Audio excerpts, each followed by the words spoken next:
morning, good afternoon, and good evening, wherever you are. Thank you for joining.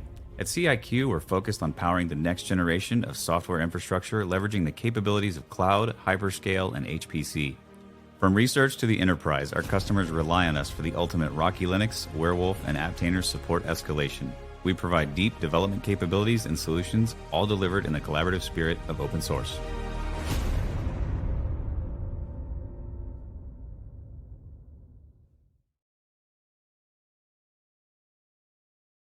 Here we go. Bum, ba-dum, bum, bum. There we are. Yay! Hey, you guys. Good afternoon. Everybody. Good morning.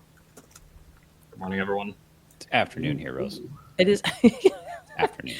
It is still morning for me, so I am just getting up with the sun. I was actually talking to a prospect, potential customer of ours this morning, and he was in London, so he was bummed out. He was like, "Look at there's sun. I see sunshine where you are." I was like, "Yes, you can come over here." Aw. All right. Well, hey, you guys, thanks so much for being on our live webinar. We are actually going to be talking about HPC and all that it means to us and all the cool experiences that we've had, celebrating the achievements in high performance computing and the community at large. So thank you guys. How about we do little introductions? I am Rose Stein, your guys' co-host here. Nice to see you all. And we'll start with Brian. Hey everyone, Brian Fenn here, HPC engineer here at CIQ. Background's in HPC administration and architecture, and I put together HPC solutions using CIQ software stack.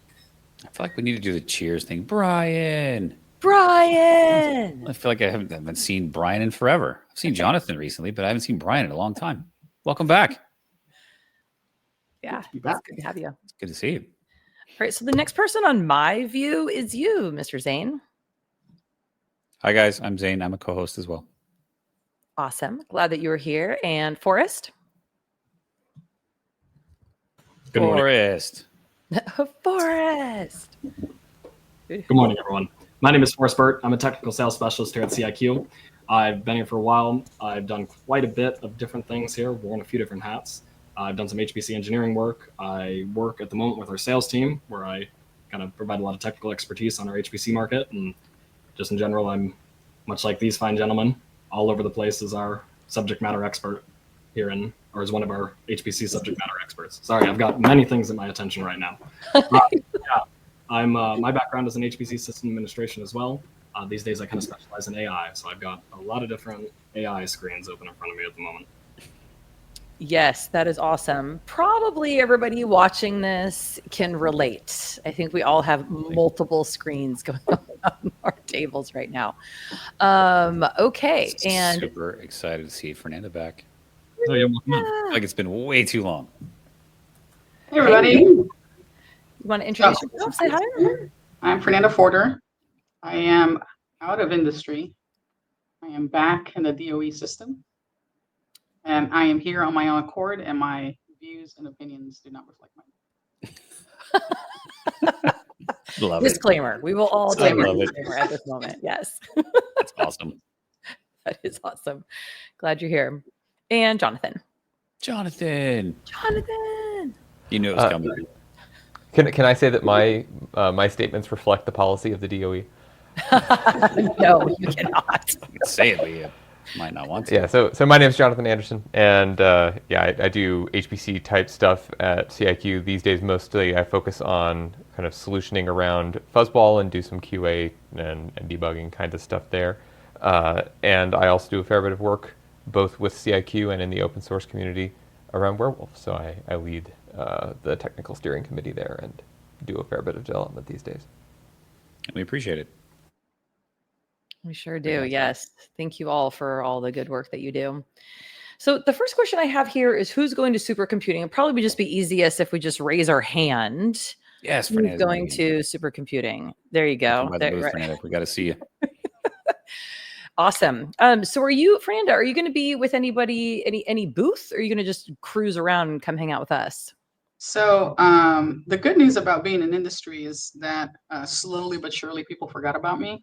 And then I am no longer like in 6 different sessions. But I did get pulled in today. I got an email today saying, hey, can you be at this WAF? So I got one block, and that's for the High Performance Software Foundation. So I'll be there. Okay, awesome. Very cool. So, You knew it was bound to happen. Yeah. I was hoping they had really forgotten about me, but I feel like last year you were just running all over the place the whole time. I was. it's wild. Well, this year we're going to be at booth 4131. So for you, Miss Fernanda, and then of course, anybody out there, we would love to see you. So come stop by our booth. We're going to be doing demos all day long. We've got a bunch of partners and customers that are going to be doing presentations on various products that we support. So it's going to be a really good time. We're very, very excited to be there and to see you guys. And if you want to actually schedule an appointment with us, you can just go to our website. And you can fill out a form there, or you can just email us info@ciq.com. Super simple, super easy there. I think Fernanda raised her hand. She wants to give a talk in our booth. I was about to say that. I was like, just said she has plenty of time and she's looking for something to do. Yes, are actually currently tied behind my back. I did not volunteer. And it's recorded. It's recorded here. She has set her boundary. That's awesome. Well, there also are parties, lots of parties. So if you guys have never been to SC, then it is fun. It is a lot of work, and you will just be a sponge absorbing all the things. But there also are parties. So Zane, you want to tell them a little bit about the Petaflop party? Yeah. So we are joining forces this year. We're going to be hosting Petaflop, or being a co-host of Petaflop. We have our own little space. Please come by, say hi, have some food, have some drinks with us. We'll have our own little section. Come hang out. We can talk about all things CIQ. Rocky, have Tainer, a Werewolf, a Cinder. You can meet Jonathan and Forrest and Brian. Ask questions. We'd love to see you guys. Yeah, so 100%. stop by. Yeah, and we'll put a link so you can register and show up to that party here below. Exactly. Perfect. Okay, so let's get into a little bit HPC talk, you guys. We want to talk about groundbreaking achievements or innovation in HPC. Eeny, meeny, miny, mo. Brian came off mute. Yep. Boom. He's in. I guess the Fuzzball team here at CIQ has been hard at work on Fuzzball Federate, and I'm excited to be able to demo that. Shout out to Ian and Cedric for all of their hard work on getting this out. And, I have the easy part of just demoing this to everyone at Supercomputing. So, yeah, very excited to show everyone. What is Federate, Brian? Ooh, yes, there you go. You got it. So Federate is a single, basically a single interface where you could submit jobs, and with some intelligent scheduling, it has the ability to orchestrate your workflow to the appropriate compute resources. So in short, you write your workflow once, and you can run that anywhere. Yes, Fernanda. You want to say it? Say it out loud. It's good. So basically what I heard is through magic, things happen, is what I heard. Yeah, there's a box, and work goes black in one side, and science comes out the other side. Science comes out the other. Yeah. I mean, okay. Yes. Like that. We like science. What everybody's asking for. So we're trying to give everybody that asks for it. Appreciate you. That's awesome. So Brian, maybe you want to kind of tease it a little bit more and say, what are some of the workflows that we've been able to run with Fuzzball? Quite a few workflows in some industry verticals. I know Forrest has done a lot of work in the AI industry vertical, running some training on some LLMs, getting that model loaded in a Fuzzball job and doing some inferencing with it. I myself have worked with CFD workflows, things like OpenFOAM. I know Yoshi has gotten Open Radios running also in Fuzzball, and also some bioscience type of applications like LAMPS, GROMACS, and that type of stuff. So yeah, we cover a lot of industry verticals, and we are happy to talk about how Fuzzball can help you. Do we have certain times of day? I mean, I know that the conference is Tuesday, Wednesday, and Thursday of next week. I think the exhibit anyway is those days. Yeah. The conference is longer, but the exhibit one will be there is. Okay, where were we doing the demos? Is Tuesday, Wednesday, and Thursday, and then do we have some times on those already, Brian? Yes, I believe I do. I believe I am Fuzzball Federate will be presented, I believe, at 4:00 Tuesday, Wednesday, and I believe I don't have the schedule in front of me, but it will be earlier on the Thursday because the exhibit hall closes at 3. And that's local Atlanta time. Yes. Everybody around. Yes, Atlanta time. Atlanta time, yeah. Really quickly, I'm so sorry. I have the schedule open in front of me here. There you go. Thanks, Forrest, for being prepared. It's 3:30 on Tuesday the 19th, 4:00 on Wednesday the 20th, and 2:00 on Thursday the 21st. Yeah. Perfect. And those are formal demo times. We'll expect that if people want to walk up and see it, that we can kind of grab a demo station and show stuff off. But those are when we'll definitely be showing it. And I'm sure they will post the actual event schedule. We have a lot of stuff going on in the booth. Yeah, it is There a are lots of full talks. schedule this year. It is not just that one at 4:30 or 3:30. It is starting at 10:30 in the morning. It's pretty much every half hour there's somebody talking about something. So looking forward to all the talks. It's going to be great. Yeah, and I think Rose alluded to this, but it's not just us up there talking about our own products either. We've got some people from AMD showing off some Werewolf stuff, and from, I think, ASU, Arizona State. Yeah. But then we've also got some of the guys in the open HPC community are coming over and just talking about what's going on there. And, we have components in that stack, but there's a lot more to it than that. Just lots of community engagement this year, which is really cool to see. And Fernando will be slotted in there somewhere. Mm-hmm. Yeah, I put her in the schedule just now. And then we have other people doing talks at other booths. We got, I think Neil is going to talk in the Google booth about Google Cloud and Rocky. So there's a lot going on. We'll be all over the place again. So these words, groundbreaking achievements or innovation in HPC, I love, Brian, that the first thing that you said was fuzzball. And let me tell you all about it. And let's show you all about it. Let's talk about it. That's awesome. Are there some other things that kind of come to your mind? And I'll just I'll pick on you. I think, Fernando, you've got a pretty good sense of the amazing achievements that HPC has been able to do. Is there anything that you can speak to? Wait, which one did you ask? The groundbreaking achievements or innovation in HPC. So is there something that comes to your mind when you think of like how cool HPC is and what it can actually do when it provides to our community? Maybe a Gordon Bell prediction. I think that's what we're after.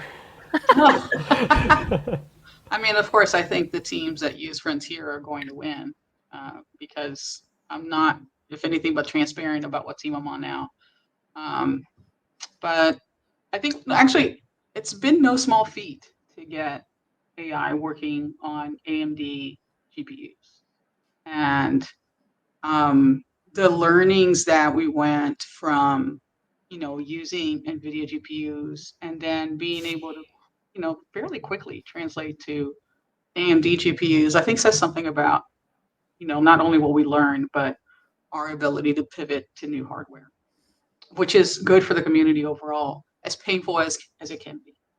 But the fact that there are Gordon Bell finalists that are using a machine that, isn't fully shaken out in the sense of, it doesn't have the ecosystem that we've enjoyed from, like the NVIDIA CUDA ecosystem, is a testament to the resiliency of the software that we built thus far, and the fact that we invested so much time in making sure that there's portability in the software. Like ECP spent a ton of money doing that, and so I'm looking forward to that. It's nice to see that there's variety, but results. Science. We like science results. Science results are still coming out the other end. It's very cool. Yeah, I know. I'm more of an outside observer on these things, more recently than in the past, but I am always glad to see an increase in heterogeneity in the platforms that are available. And for a while, there was heterogeneity maybe of vendor and manufacturer, but the platforms were all the same. It was just kind of, you have x86 and maybe some GPUs or something, but it all kind of boiled down to the same thing. Seeing ARM continue to tick up and seeing more diversity in accelerator spaces, I'm excited by that. And like you said, I'm I think it's really cool that the software that we're running these days has just kind of, it's just absorbed it. And I don't know how that, like, it like you said before, it feels like magic. But I know that all magic is really just a whole bunch of people working really hard without appreciation until it just magically works at some point in the future. Yeah, and we appreciate them hiding the painful details from the rest of us, but we know, those of us that have been in this field for a long time, how painful it can be. It's not magic. It's a lot of R&D. NVIDIA put in a lot of R&D, right? The government put in a lot of R&D. The community in general put in a lot of R&D, contributed to this. So it's not without people. It's not magic, but it's still cool that it happened, that we just kept on trucking.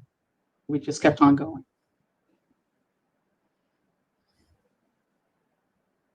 Forrest. Yeah. You got to have something that you want to talk about. I mean, you have Windows open, so that tells you there's something going on. You're probably breaking something, if I'm guessing. You're trying to break something. I think I might have just fixed it. I needed the nightly build of diffusers, not the one that comes from pip, because the latest one is the one that's got all like the mochi pipelines for the text to video stuff in it. Yeah, these days, Jonathan hit the nail on the head. The biggest thing that I'm always excited about are the new accelerators and stuff like that are coming out. I just saw something called a Sohu chip that they've taken the transformer architecture. That's, the T and GPT, as in Chat GPT. Transformers are huge right now, and they've baked that architecture into a chip, along with a bunch of other like random Monte Carlo simulation chip type things. So yeah, right now, for a long time, it basically just boiled down to using those CUDA cores, but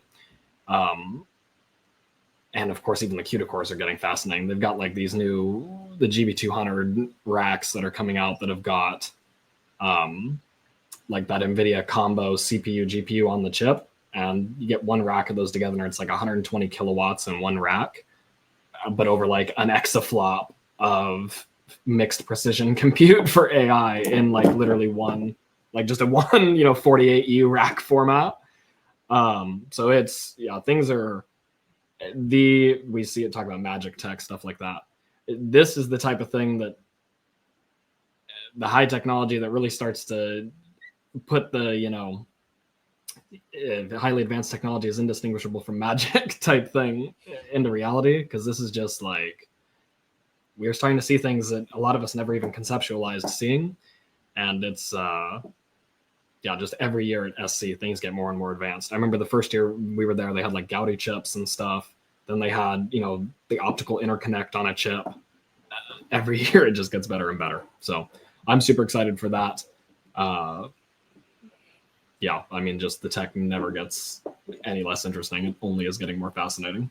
So from the model perspective, I feel like one of the first demos I remember you doing around AI was just doing DALL-E and creating images, if I remember correctly. Yeah, we've come a long way. The first thing we ever did was just like the DALL-E mini thing years ago. Yeah. It's like the little 9 images in a square. And we were all like, whoa, it's kind of like yesterday. We used to, play Star Wars Battlefront or whatever growing up, and these, 2005 graphics, like, this is indistinguishable from reality. I feel like we had this exact same thing go on with like these initial AI models. We're like, this is amazing. But now we're actually like doing genuine text to video synthesis and stuff. So you just go to like, Hugging Face and see what the most popular models right now are. And just like the way you can achieve this stuff. I mean, there's even now image to video type things. There's just infinite pipelines that generative AI is enabling. A lot of it is, just, pretty pictures, things like that. Like that's, some of the most popular and flashy stuff right now. But behind the scenes, AI is revolutionizing everything that is an industrial process. And so these models that we're seeing out there that are very popular are really only like scratching the surface of what we're able to do right now. But yeah, in the background here, I'm working on seeing what exactly the memory requirements for this thing are so that I can hopefully run it on Fuzzball next week with a dedicated GPU and stuff. So we're going to see what's up here. These L40S nodes are the thing, or if we actually need those A100s. That's surprising to me that 2 years ago, it was just creating 9 images was a big deal. And now you're truly text to video. Yeah. I mean, now it's genuinely, 720, 54 frames, 5 to 10 seconds. It's wild.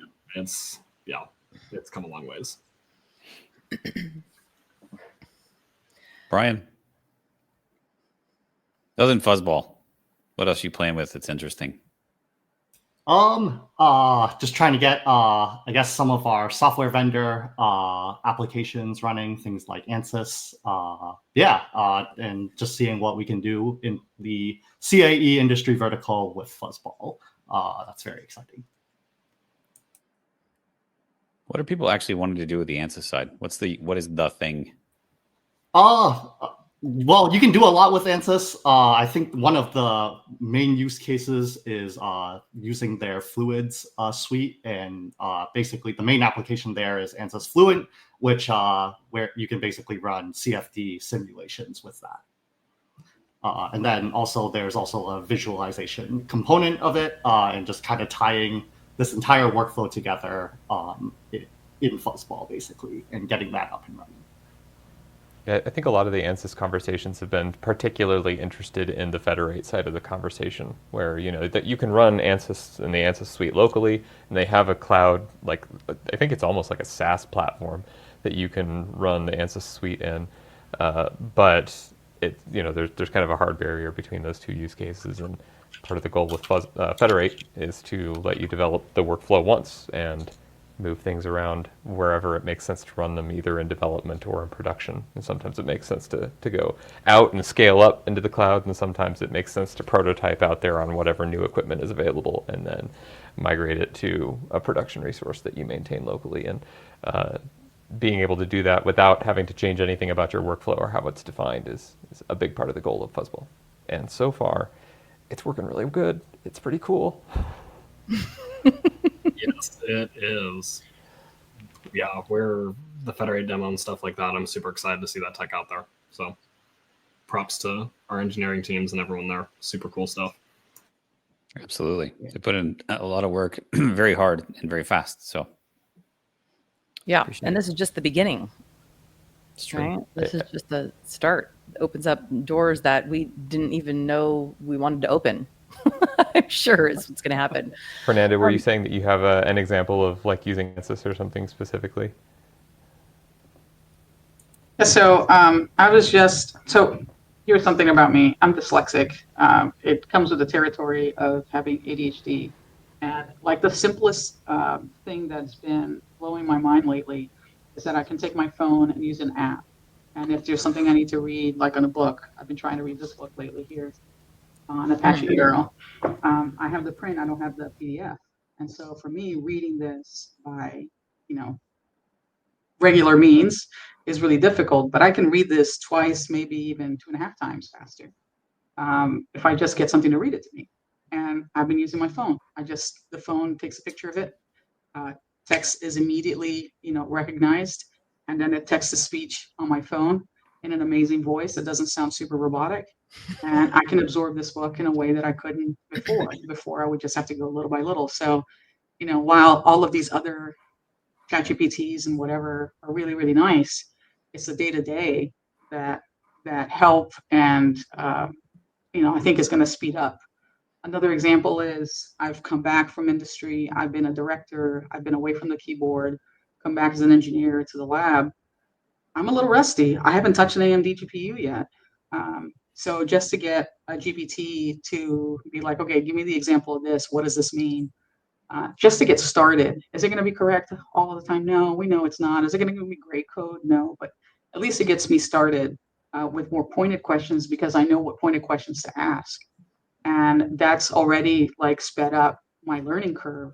Whereas I would have to be reading documentation, in the old style. So now I can just ask this block questions. And it's like having a person that knows everything about everything on that platform right there to ask.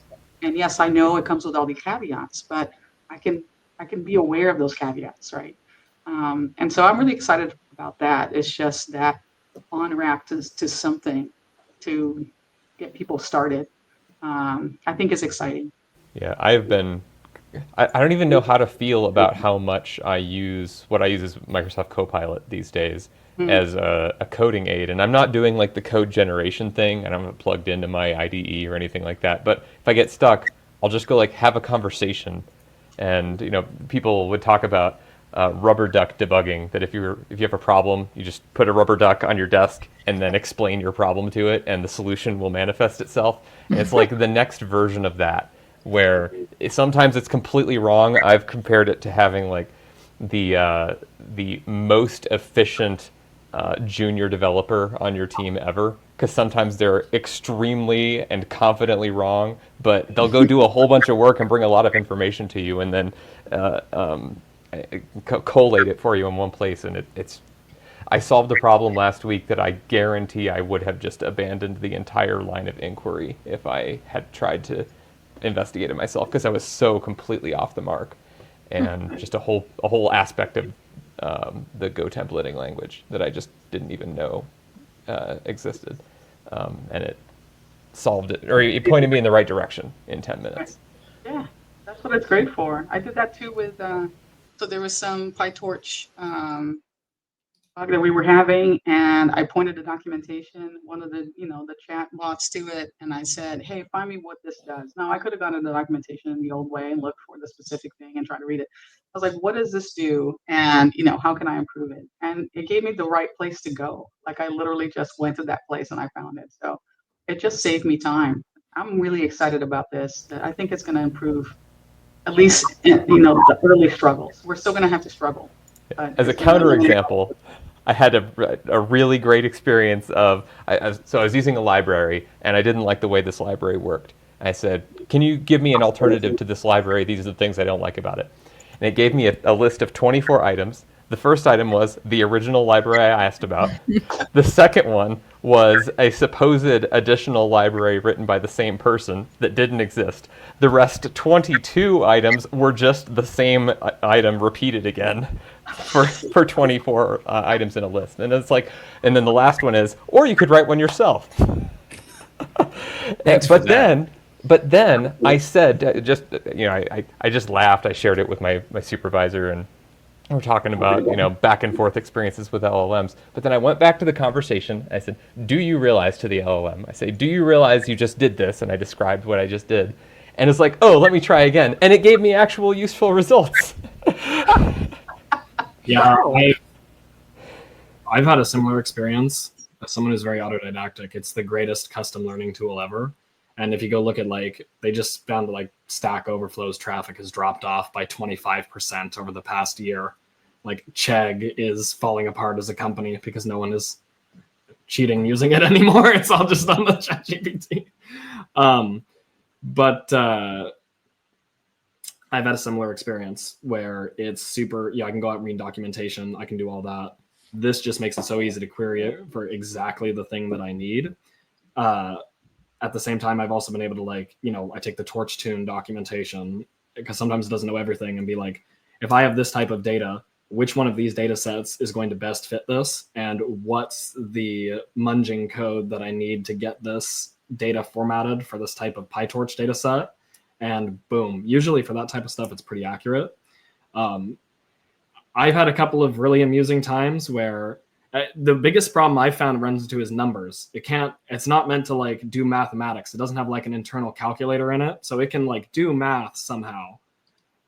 But sometimes I'm trying to doing some a little data analytics project last weekend.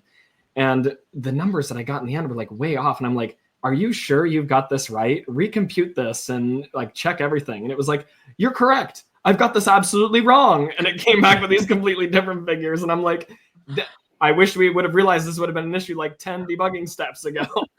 So you really have to when it says, ChatGPT can make mistakes, make sure to verify critical information. It really does mean that. But I think what I'm hearing you say is every time you ask it for something, just challenge it immediately and make it think again. Are you sure? To a certain extent, always rethink. And that's what they're trying to do with the O1 preview type model. They're trying to build in this ability to meta think about what it's doing.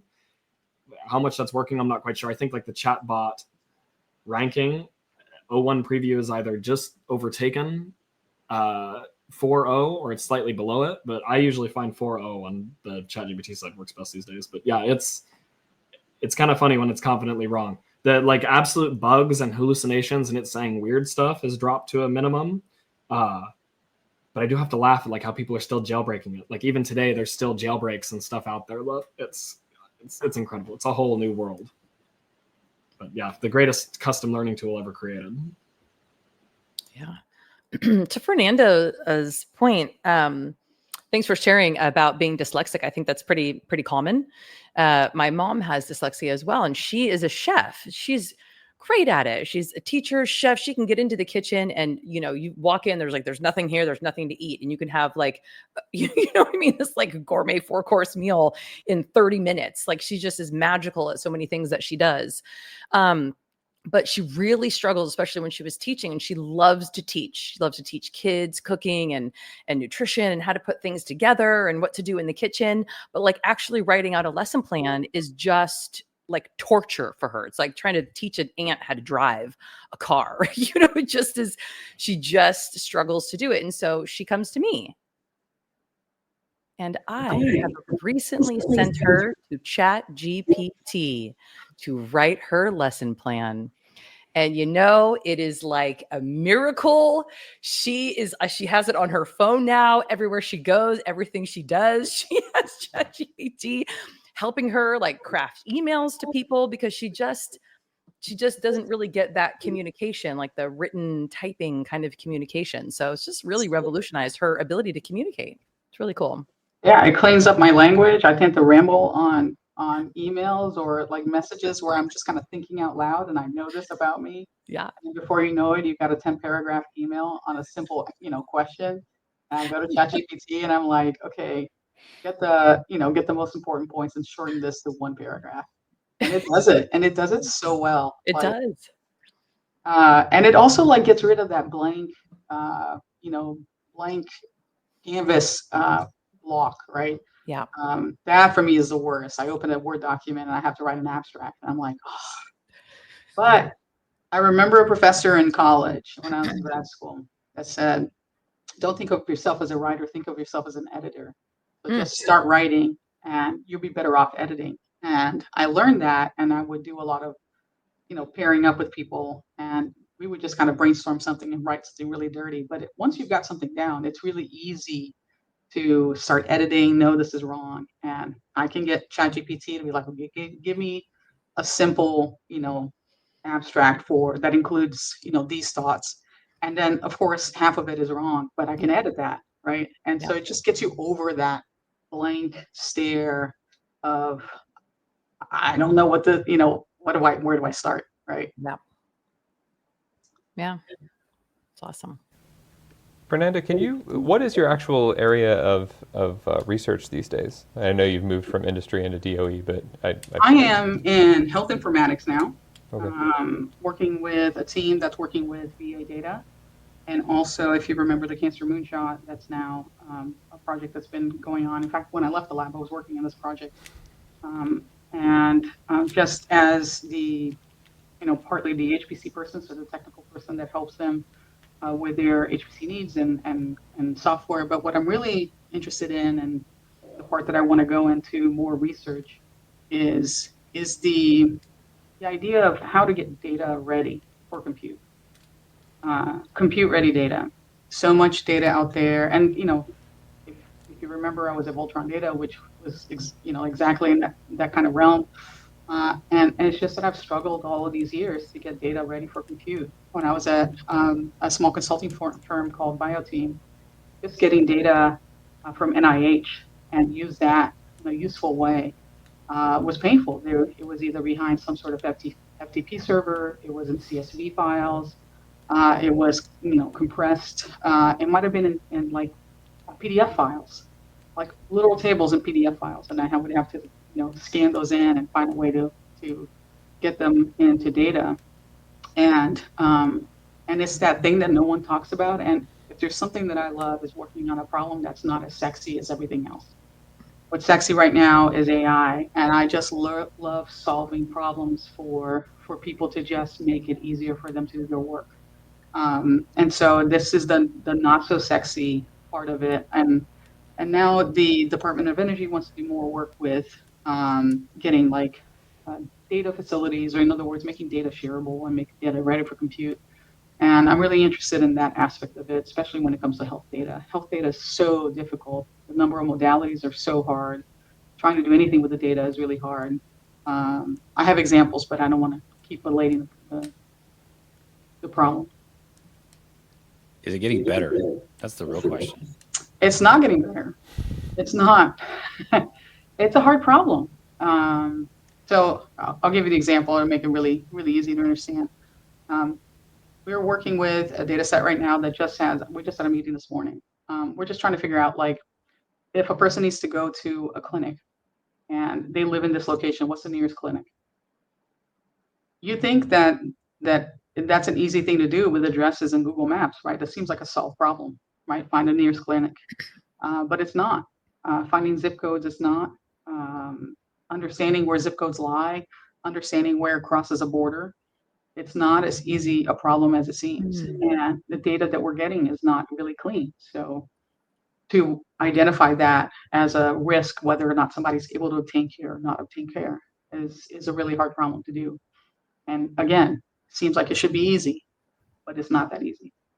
We just moved.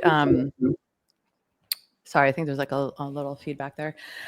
We moved our provider a few months ago here at CIQ, and I have yet to find somebody in my area. And I swear I have been calling and left messages.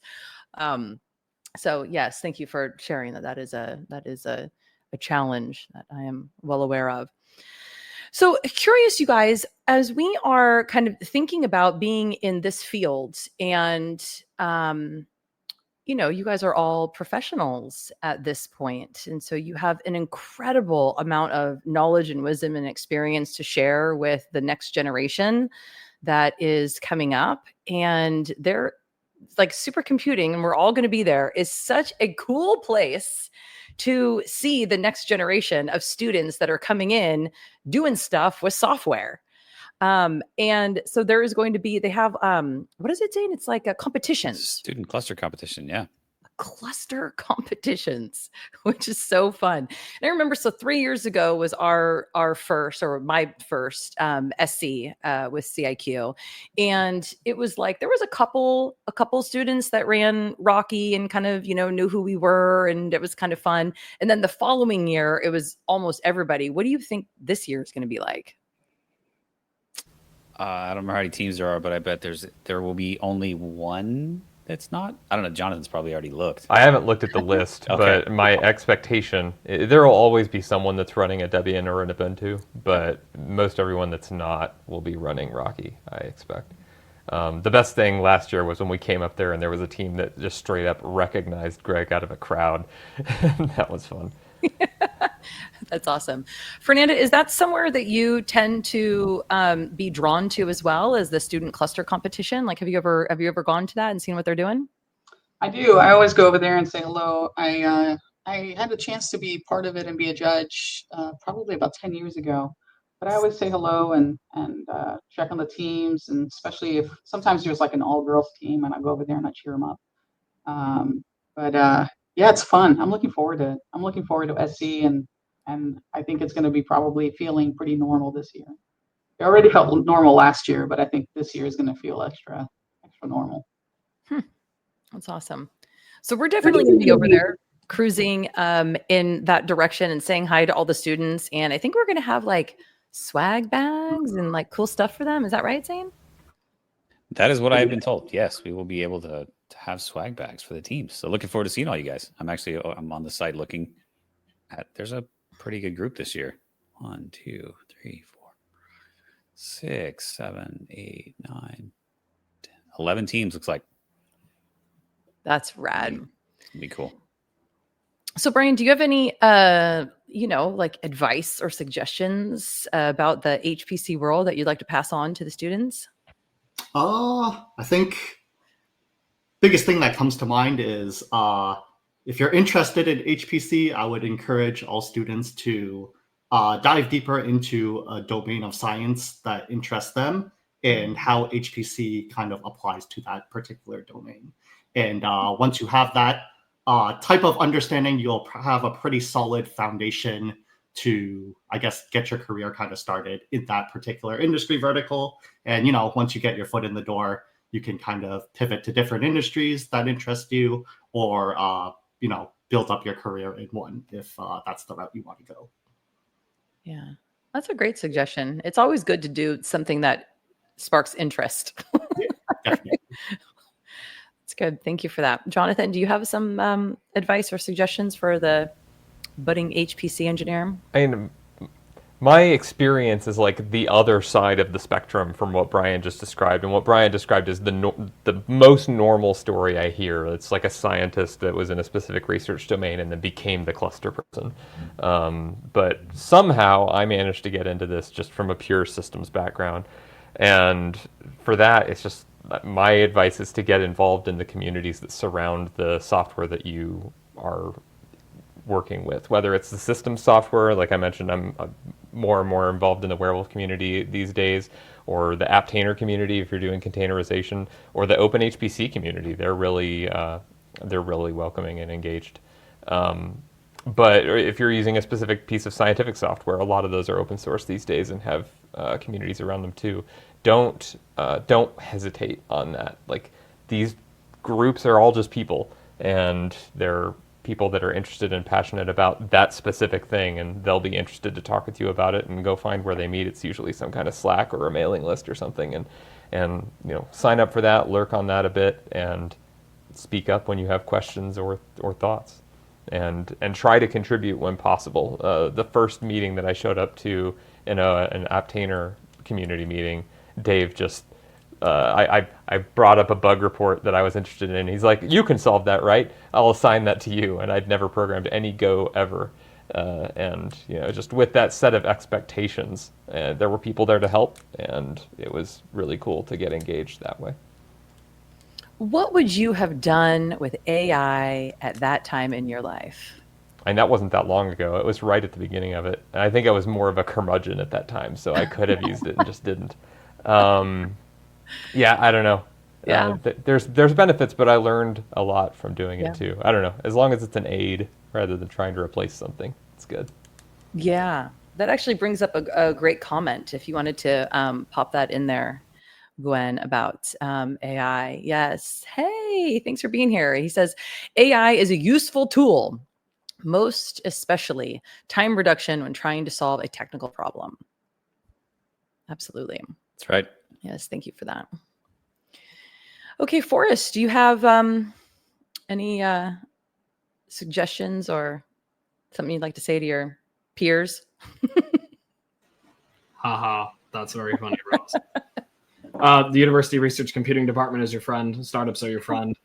As I've said on this broadcast a few times before, but I'll say again here, I got into this industry by finding out that our university had a research computing department through a research project I was involved in, and then on a whim emailed the research computing at boisestate.edu email that they had at that time, which is not a non-public email or anything like that, and was just like, "Hey, I'm super interested in HPC. Do you guys happen to have any student positions available? And if your university, usually there's something going on in this regard, so you might strike gold there." I worked for 2.5 years in that type of position at my university, and then after applying at a few different places, I had CIQ ping me and was like, "Ooh, a startup. That's cutting edge. That's fun." Took a gamble on that, and I've had a great time here ever since. So if you want to learn, if you want to get your foot in the door, a great way is to try to get involved with your university research computing department. And if you want to be in an environment where you will have nothing but new and interesting challenges to take on, and where things are going to be fast paced and things like that, I would encourage you to look at startups. There are many in the computing space at this point, in need of people aware of how HPC works and that type of stuff. So look into those, look into research computing. HPC has traditionally been a bit of a difficult niche to kind of find even like any way to get into, but especially with how computing is just becoming everything, it's becoming bigger and bigger.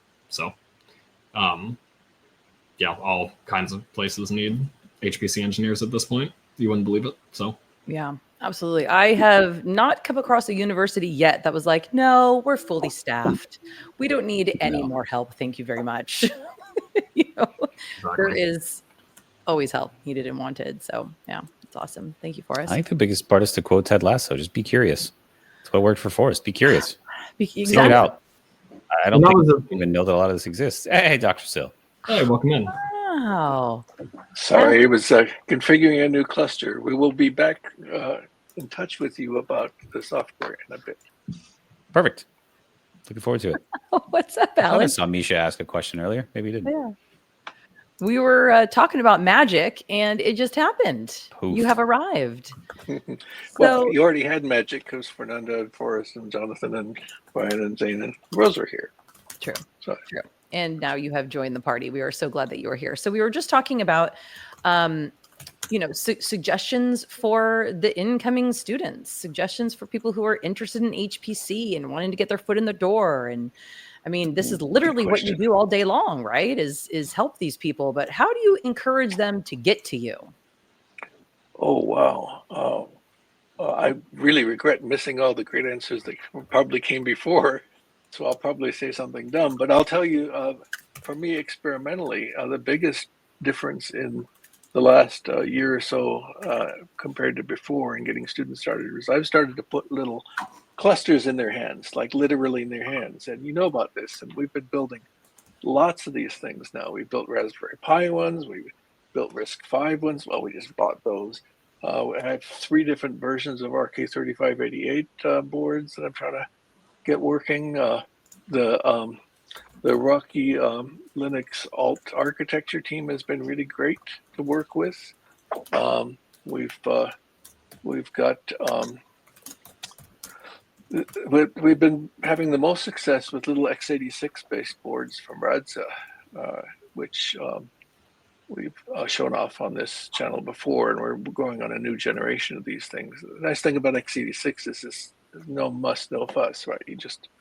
So we build these things. They cost a few $100, and then I said, here's some firewall rules to keep the security folks on campus happy when you plug into the campus network. Follow these rules. Your root, go. And they install Werewolf, and they install SPAC, and they install software, and they work out how to do NFS sharing, and we've got like one cluster with 4 different architectures on it. And the difference in the students is it's like night and day. Instead of them trying something out and 2 weeks later getting back to you and saying, well, I couldn't get HPL to run and stuff like that. They just go. So that's one thing, is put it in their hands. Well, the other thing is a consequence of that, which is that I found I'm turning for resources to hand them to get started. And there's not a good collection of basic HPC applications, getting started list. There's huge comprehensive lists, and there's enormous package managers that install everything, but there's not like a little, so we started to build our own. I'll see if I can find a link to put into the chat. Just our own little collection of, you should be able to run this when you've learned this much HPC, right? So you mean Rocky, Werewolf, and Aptainer, right? No, I mean like a real, user applications like, Lamps and Gromax and the usual suspects. There's very deep dive comprehensive literature out there, but there's not a nice little page of getting started out. And I find this shocking. Maybe I just haven't found it yet. So if you can point me to one, I would appreciate it. So those are the 2 things I want to mention. Put it in their hands, and then what we're working on now is feed them a list of applications. Yeah. I haven't seen one either, but you're right. That is a great idea. Yeah. You should do it. Yep. There you go. Put it on the list. Brian, Jonathan, Forrest, we just created your ticket for you. That's a CIQ blog item right there. That actually is a great idea. And I imagine as well, kind of if we did a little competition on that, like how many of them would be similar and how many of them would be totally different. Like I imagine that depending on what you want to do with the cluster, it's going to vary what you want on there. Which scientific domain you live in.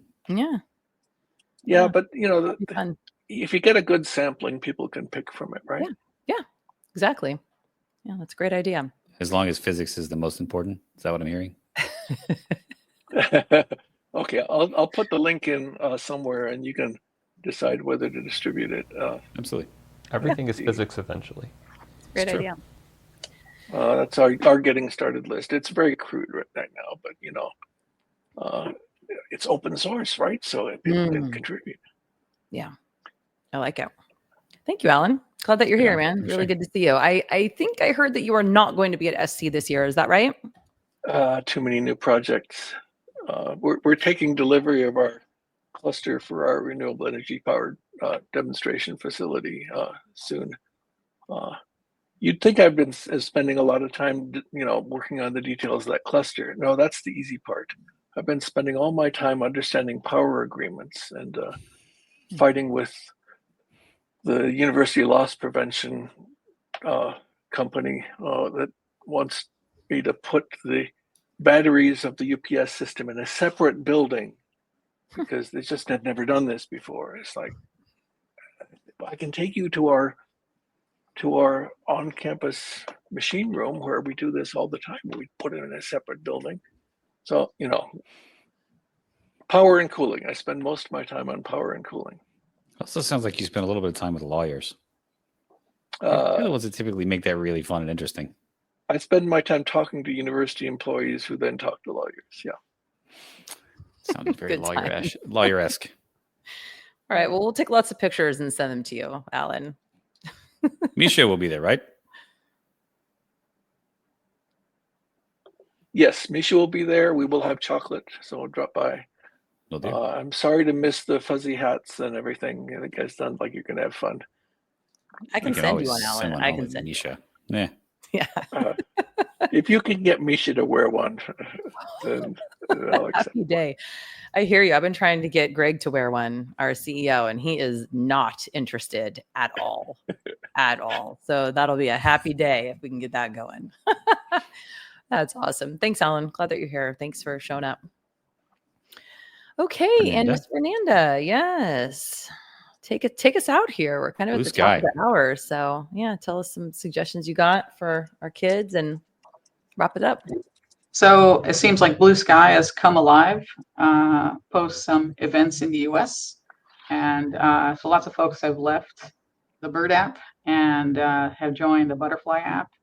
And it seems like a budding community of HPCers are there, and it feels old school. It feels like the Bird app about 10 years ago. So that's nice. Of course, we've Alan and I and some other folks have been maintaining a good chunk. Well, we have what now, Alan, like 500 plus, almost 600 people in HPC Social Slack. On each of them, we have about that many on Mastodon. We've got Slack. We've got Discord. Discord is it's tapered off a bit. It's only about 400. But you get a lot of young people. That's where they'll start. And we have created. Thanks to your inspiration, a Find Me At channels in each of those. So if you go to our hpc.social Slack or Discord and go to the Find Me At, you can find people's Blue Sky or Red Ribbon or whatever the current. This might be the first year where we have, a hashtag ability again to follow trending things. And it's really ballooned in the last few days. I think I got like maybe about almost 300 people add me, in the last maybe 36 hours. Wow. So there's been quite a bit of folks coming in, especially the folks that usually gave us news. If you were on Twitter before, like HPC Guru, HPC Notes, those folks are also there. So definitely recommend trying it out and joining also HPC Social. We've managed to keep the community a little bit together there, and interacting like every day. And so it'd be nice to keep everyone in touch. Wow. Thank you for pointing that out, Fernanda. That's great. Yeah. I just felt like that was like a little hug. Absolutely. No, I feel really good. It's 2 years since we started HPC Social, and I'm no longer worried about it. The community is starting to support it at the level that it needs to stay permanent. We're ad-free, only community, and if people want to, use other apps that we have, we have the Find Me At channel, so you can find their other links. You guys should join. I'm joining right now. Absolutely. Yeah, hopefully you folks will create a corporate account there on Blue Sky too, and also join us at the the Slack level. I should point out that all of these things, of course, the social media is run by those organizations and companies, but our projects like the jobs board are very popular. We have a good first issues project on hpc.social, so you can just go. That's automatically curated. It follows a bunch of GitHub repositories, and it pulls the good first issue tags, and it's searchable.